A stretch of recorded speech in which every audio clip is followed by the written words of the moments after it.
ها گویم زیاد هستند و مردم به همین چیز اعتقاد هم کردند. گپای به قولی و یا که گپای کمپیریده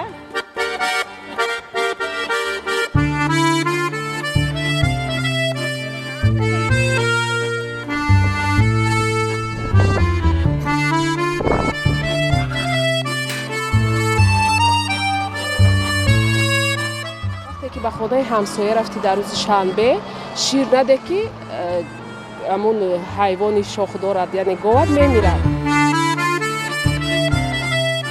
یا که مثال شیر وایس تروش خوب کنی میگن که نغز نمیدی دست مثال وقتی شوهر کن شوهر رو نغز نمیبیند میگن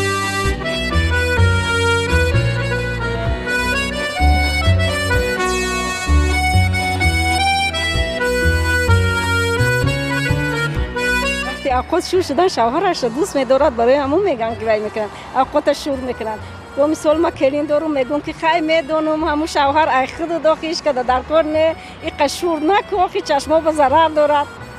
این گپا هم میگم یعنی پیرانسالان میگن که هنگامی که کفلت رو داده بیدک و زدن یعنی که خوراک وای میشد یعنی که شیطان میزنن یعنی که خوراک چیرک میشه بمزه میشه خاصیت نمیدونم که بعد همین اوقات خوردن لبوی برنج خوری اگر دسترخوان بریزه 7 دانه خوری ثواب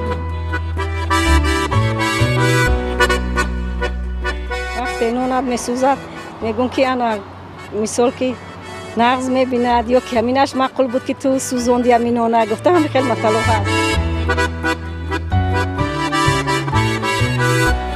بذار شکر زد که شیرینی ببید اینا بیا که از چونین همون چیزایی که در تخیل خلق هست و به یه چیز اعتماد کردن